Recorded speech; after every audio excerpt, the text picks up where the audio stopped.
video sadari. Oh, emang sadari itu apa sih? Itu loh periksa payudara sendiri. Boleh gimana sih caranya? Share lah. Nih ya, aku share ya biar kalian bisa langsung lihat sendiri ya. Oh, boleh. Selanjutnya marilah kita mempelajari bagaimana kita melakukan sadari.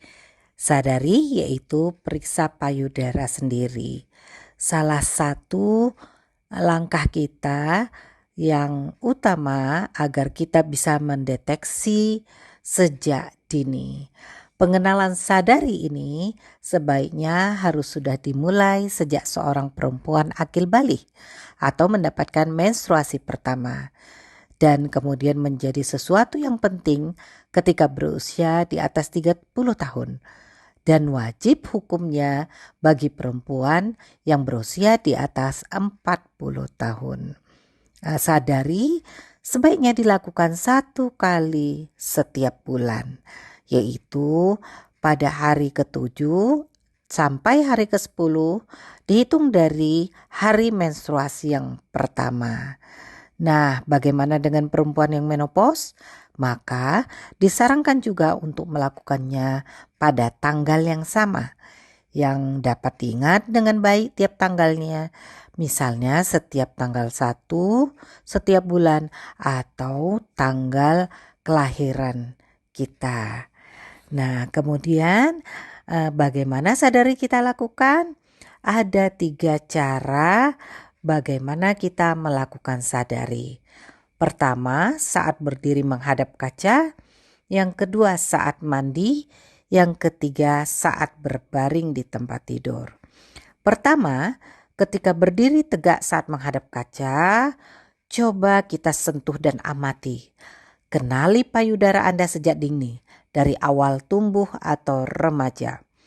Perhatikan apakah ada perubahan bentuk, ukuran, warna tekstur, kulit, serta puting. Jika kita sudah mengetahui kondisi payudara kita secara normal dari remaja, tentunya kita dengan cepat mengetahui apabila ada perubahan yang terjadi. Kemudian angkat kedua lengan ke atas. Posisi sikut ditekuk dan letakkan kedua tangan ke belakang kepala. Kemudian dorong siku ke depan. Amati kembali payudara. Setelah itu dorong siku ke arah belakang serta amati kembali. Apakah terjadi perubahan dari sebelumnya seperti ada benjolan atau tekstur kulit? Kemudian ubah tangan, letakkan ke pinggul. Condongkan bahu ke depan sehingga payudara menggantung, lalu dorong kedua siku ke arah depan. Amati kembali payudara Anda, kemudian tegak kembali dan tekan kuat tangan ke pinggul agar otot di belakang payudara berkontraksi. Amati kembali payudara. Apakah ada kelainan baik bentuk, warna, dan tekstur kulit serta cairan yang keluar dari puting. Angkat lengan kanan ke atas dan rabalah dengan tangan kiri. Perabaan payudara kanan dengan menggunakan 3 jari tangan kiri, yakni jari telunjuk, jari tengah, dan jari manis.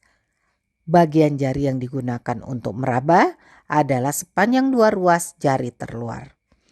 Tekan perlahan permukaan payudara dan rasakan apakah ada benjolan.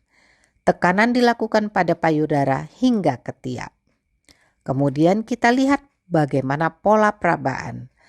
Ada 3 pola perabaan, yaitu pertama secara zigzag dari atas ke bawah, dari sisi ketiak hingga ke tengah dada. Diulangi ya, zigzag dari atas ke bawah, dari sisi ketiak, kemudian lanjut sampai ke tengah dada. Kemudian dengan cara melingkar atau memutar dari tepi payudara luar, terus pelan-pelan melingkar, kemudian menuju ke bagian tengah menuju puting. Dan ketiga adalah gerakan dari tepi payudara menuju puting, lalu sebaliknya, yaitu dari atas ke bawah menuju puting, dari kanan atau kiri menuju puting, kemudian dari bawah payudara menuju ke bagian tengah puting. Nah, itu pola perabaannya. Kemudian yang kedua, perabaan dapat dilakukan saat mandi dengan permukaan kulit yang basah dan licin. Ketika mandi, aliran air serta sabun bisa memudahkan kita untuk melakukan sadari.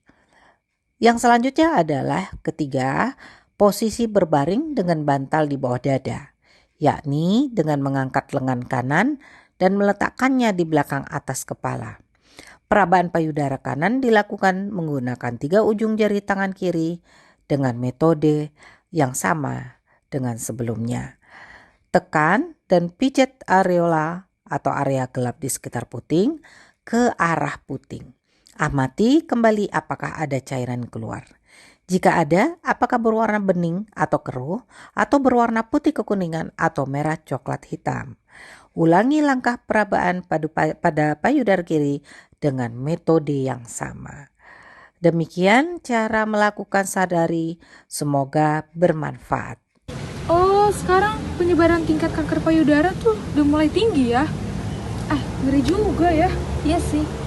Nah, untuk itu kita sebagai remaja harus mulai melakukan sadari di diri kita sendiri untuk meminimalisir angka peningkatan kanker payudara. Setuju sih aku. Setuju sih.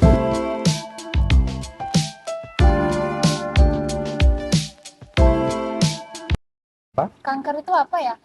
Kanker itu tumor ganas, istilah gampangnya. Kalau Tumor menurut ganas. medisnya gimana? Jadi tumor itu adalah suatu pertumbuhan abnormal sel. Jadi di kita ini terdiri dari sel-sel banyak. Sel-sel itu terus membelah. Kalau misalnya dia pertumbuhannya tidak normal, misalnya melebihi batas kita, jadi dia lebih banyak dari seharusnya atau kemana-mana mencar. Nah itu pertumbuhan tidak normal, itu namanya tumor. Tumor itu ada tumor jinak, ada tumor ganas. Dok, mau nanya lagi nih, apa perbedaan tumor dan kanker ya dok? Jadi yang kayak tadi tumor itu ada tumor jinak, tumor ganas. Tapi pada umumnya kita itu sebutkan tumor saja, itu artinya mengarah ke tumor jinak. Jadi kalau beda tumor sama kanker, berarti bedainnya itu kalau misalnya jenis dia pertumbuhannya seperti apa, ya. Jadi kalau misalnya pertumbuhannya itu dia kan ada batas nih, misalnya kita kayak kuku begini, kalau dia tumbuhnya sampai kemana-mana, sampai pecah gitu selnya, pindah kemana-mana, itu kanker. Jadi bisa menyebar. Kalau misalnya dia membesar, tapi di situ saja ada batasnya, ada kapsulnya misalnya, itu namanya ya berarti tumor jinak, kayak gitu. Paling bisa dibedakan itu pakai mikroskop. Jadi kita ambil, baru kita amati. Jadi tapi pada intinya kalau kanker itu biasanya yang lebih berbahaya dan mematikan. Karena dia bisa tumbuhnya sama sekali tidak terkontrol dan dia pindah bisa ke mata, bisa ke hati, bisa ke paru. Jadi susah dihilangkan sepenuhnya. Itu Kalau kanker. tadi kan harus pakai mikroskop kan dok. Kalau kita lihat langsung gitu bisa nggak dok nampak kalau ini kanker atau tumor gitu dok? Dari langsung itu kita tidak bisa memastikan.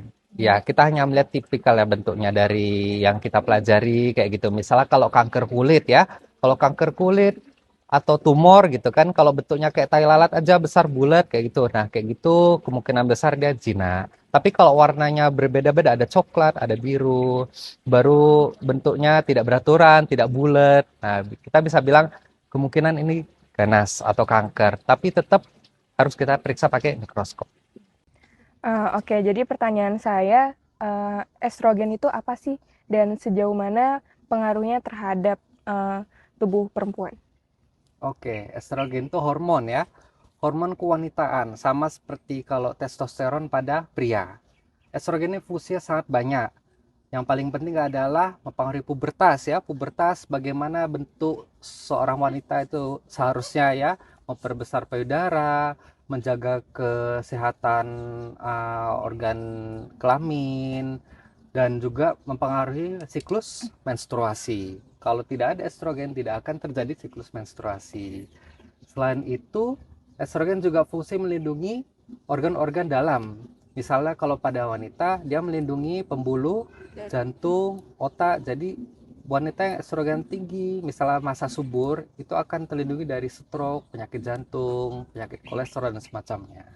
Lalu estrogen ini ada tidak pengaruhnya terhadap penimbulan kanker payudara seperti itu?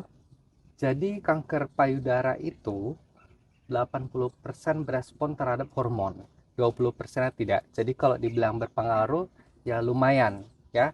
Jadi kalau yang berpengaruh berespon terhadap hormon, artinya kalau kanker itu dikasih hormon estrogen atau progesteron, hormon wanita satu lagi, dia akan tumbuh. Nah, kalau yang tidak berespon berarti dia akan tumbuh walaupun dikasih hormon itu dia tidak ada bedanya, dia tetap akan tumbuh. Kalau nggak ada juga tetap akan tumbuh. Jadi itu makanya kadang pada wanita yang terkena kanker payudara dan ketika dicek positif merespon terhadap hormon estrogen, maka pengobatannya hormon estrogennya mau nggak mau harus ditekan supaya kankernya tidak tumbuh lagi. Selanjutnya, untuk ciri-ciri orang yang terkena kanker itu gimana ya, Dok? Ciri-ciri ya, kanker itu kebanyakan kita tidak sadar ya, tidak terasa kalau ada kanker yang tumbuh di dalam kita. Cuma kalau untuk kanker payudara mungkin beberapa ada petunjuk ya. Misalnya perubahan warna kulit di payudara, ada benjolan, ada nyeri, atau misalnya keluar cairan dari puting ya. Jadi semua yang dirasa tidak normal itu bisa merupakan tanda kanker payudara. Bisa juga bukan tapi ya seperti itu. Nah, cara tahu kalau itu bukan gimana, Dok? Kan misalnya ada benjolan nih, tapi orang kadang tuh dokter ada yang langsung ngeduga tuh langsung kanker, padahal kan dia nggak tahu kalau itu kanker ataupun tumor gitu. Jadi untuk masing-masing gejala itu dokter seharusnya mempertimbangkan juga ya. Misalnya kayak benjolan ya. Benjolan itu kita sebagai dokter tuh harus curiga, itu kita harus periksa lebih lanjut. Kalau benjolan itu misalnya di atas usia 30 tahun atau misalnya di bawah 30 tahun tapi benjolannya itu dia tidak bisa kita goyangkan. Misalnya kan ada benjolan nih, kalau digoyang gini dia ikut bergerak. Nah, kalau dia tidak ikut bergerak, kita harus curiga. Nah, kita harus periksa lebih lanjut. Kalau misalnya disertai nyeri, itu harus periksa lebih lanjut. Lalu kalau misalnya apalagi ya, disertai merah-merah atau misalnya kulitnya tiba-tiba kulit payudaranya ada berlesung, itu mengkerut atau putingnya masuk ke dalam gitu kan, itu tetap nanti harus diperiksa lebih lanjut seperti itu. Nah, salah satu ciri-ciri terkena kanker payudara kan juga ada kayak rasa nyeri ataupun sakit kan, Dok? Nah, itu kalau misalnya ada gitu gimana? Atau apa udah emang bener-bener kena atau emang kayak normal aja gitu? Banyak fenomena normal payudara juga bisa nyeri ya.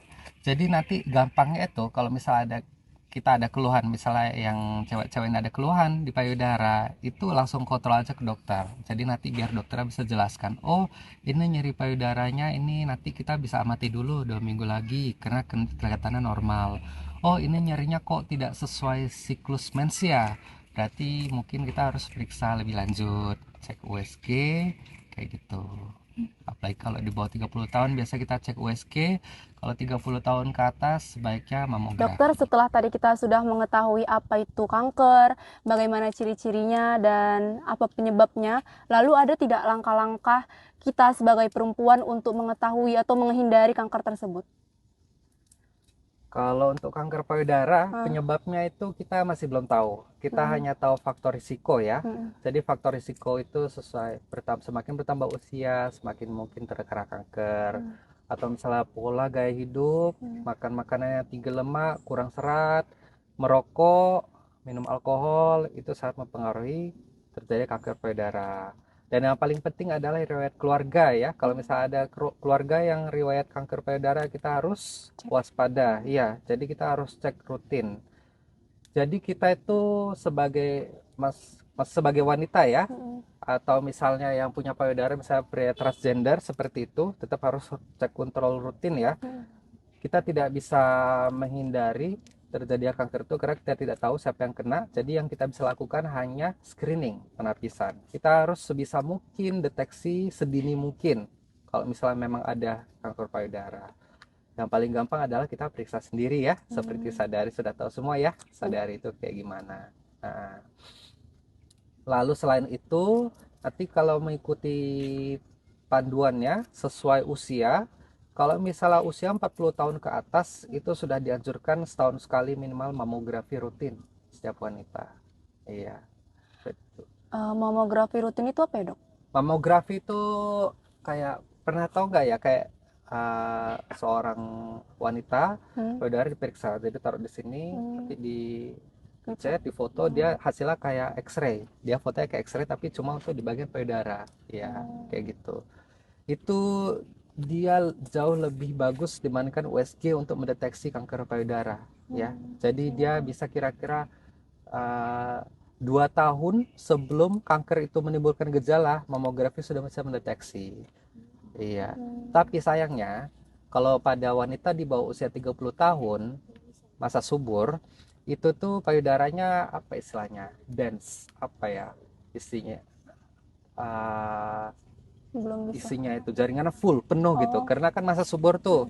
Jadi jaringannya yang menghasilkan susu banyak, lemaknya juga tinggi kayak gitu. Kan kalau misal semakin tua semakin menopause seperti itu. Kalau misalnya untuk wanita yang di bawah 30 tahun, itu jaringan payudaranya itu masih sangat apa istilahnya ya, masih sangat bagus ya, masih penuh ya, jaringannya full.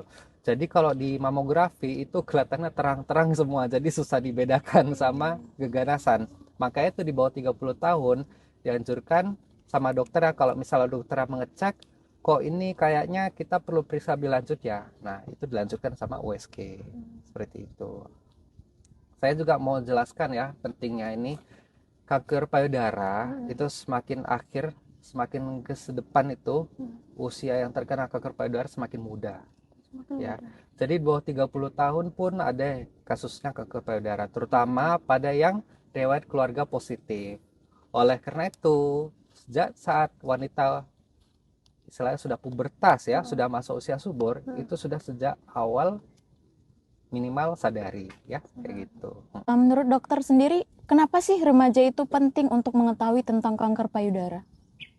Oke, jadi kalau saya pribadi lihat mungkin di orang-orang Indonesia, orang awam ini, ilmu tentang kanker, apalagi kanker payudara itu masih sangat rendah. Banyak sekali remaja, anak-anak perempuan yang ketika datang berobat ke dokter, itu dia sudah menyebar kemana-mana, sudah stadium 4 kankernya. Pas dibilang, ini sudah sejak kapan benjolannya? Sebenarnya sudah sejak 4 tahun yang lalu. Kenapa tidak ke dokter? Ya karena kayaknya dipikir rasanya kayak ya benjolan biasa aja, nanti hilang sendiri. Nah, sering sekali kayak gitu, sering. Dan dia juga sudah di pikiran itu sudah pikir, aku kan masih muda ya, biasanya kalau kanker kan yang tua-tua, jadi kayak nggak mungkin. Nah, itulah bahayanya ya. Jadi memang kanker ini semakin lama semakin muda onsetnya itu usia yang terkena. Jadi sebagai remaja itu wajib mengetahui semua tentang kanker payudara, termasuk dalam screening, dan selain itu kita bisa mengajarkan kepada teman-teman wanita-wanita yang lain ya, yang misalnya belum tahu ilmunya, tapi kok misalnya merasa kok ada sakit, kok ada begini, kok ada benjolan di ketiak gitu kan, itu termasuk disadari kan, periksa ketiak. Iya. Nah, jadi kita bisa mengajarkan kepada masyarakat, kalau seperti ini ada baiknya kita lanjutkan periksa ke dokter ya. Saya juga mau jelaskan ya pentingnya ini, kanker payudara itu semakin akhir, semakin ke depan itu usia yang terkena kanker payudara semakin muda. Ya. Jadi di bawah 30 tahun pun ada kasusnya kanker payudara, terutama pada yang riwayat keluarga positif. Oleh karena itu, sejak saat wanita istilahnya sudah pubertas ya, sudah masuk usia subur, itu sudah sejak awal minimal sadari ya, kayak gitu. Oke, baik, Dok. Menurut dokter sendiri, kenapa sih remaja itu penting untuk mengetahui tentang kanker payudara? Oke. Jadi kalau saya pribadi lihat mungkin di orang-orang Indonesia, orang awam ini, ilmu tentang kanker, apalagi kanker payudara itu masih sangat rendah. Banyak sekali remaja, anak-anak perempuan yang ketika datang berobat ke dokter, itu dia sudah menyebar kemana-mana, sudah stadium 4 kankernya. Pas dibilang, ini sudah sejak kapan benjolannya? Sebenarnya sudah sejak 4 tahun yang lalu. Kenapa tidak ke dokter? Ya karena kayaknya dipikir rasanya kayak ya benjolan biasa aja, nanti hilang sendiri. Nah, sering sekali kayak gitu, sering. Dan dia juga sudah di pikiran itu sudah pikir aku kan masih muda ya. Biasanya kalau kanker kan yang tua-tua jadi kayak nggak mungkin. Nah, itulah bahayanya ya. Jadi memang kanker ini semakin lama semakin muda onsetnya itu usia yang terkena. Jadi sebagai remaja itu wajib mengetahui semua tentang kanker payudara termasuk dalam screening dan selain itu kita bisa mengajarkan kepada teman-teman wanita-wanita yang lain ya yang misalnya belum tahu ilmunya tapi kok misalnya merasa kok ada sakit kok ada begini kok ada benjolan di ketiak gitu kan itu termasuk disadari kan periksa ketiak iya. Nah, jadi kita bisa ngajarkan kepada masyarakat kalau seperti ini ada baiknya kita lanjutkan periksa ke dokter. Jadi setelah kita melakukan sadari nih dok, Ah, ah. terus kita merasa kayak kok kayaknya aku ada tanda-tanda yang mendekati. Nah, ada nggak sih dok langkah selanjutnya yang harus kita lakuin gitu? Kalau misalnya pas kita periksa sadari gitu ada sesuatu ya misalnya benjolan atau sesuatu yang tidak wajar gitu ya yang paling gampang ya langsung ke dokter. Ke dokter. Iya. Habis itu gimana tuh dok? Kan biasanya banyak orang yang masih awam. Ah, ah. Datang ke dokter tuh dokter mana? Kita harus bagaimana? Gitu dok. Oke, paling enak ya langsung ke dokter spesialis ya, spesialis bedah atau onkologi payudara. Tapi kan masalah biaya juga, ya kan? Apalagi kalau misalnya kita pakai jaminan kesehatan, misalnya BPJS. Kalau BPJS berarti mau nggak mau kita harus ke klinik pertamanya dulu. Bisa puskesmas atau klinik gitu. Dari di situ nanti kita datang ke dokter umumnya, gitu. Biasanya habis dokter umum nih dok, Mm-mm. itu langsung melakukan klinis gitu, hasilnya tuh keluar hari itu juga atau gimana dok? Jadi nanti di klinik, nanti ketemu sama dokter umumnya, nanti dokter akan periksa. Dokter akan mengamati, dokter akan merabakan juga kayak gitu. Jadi semuanya murni pemeriksaan fisik. Ya, baru nanti dokter menentukan pakai ilmu kedokteran gitu ya. Ini kira-kira mengarah kemana? Kalau mengarah ke sesuatu yang mungkin ini sesuatu yang wajar ya pada remaja, wanita kayak gitu kan, mungkin nanti bisa diarahkan amati lagi kontrol lagi 2 minggu ke depan kayak gitu. Tapi kalau misalnya kok pas dokternya periksa kayaknya ini perlu pemeriksaan lebih lanjut gitu. Atau misalnya pada wanita di atas 30 tahun. Nah, itu kan semua perlu pemeriksaan lebih lanjut. Nanti dokter akan kasih rujukan untuk periksa misalnya USG atau mamografi.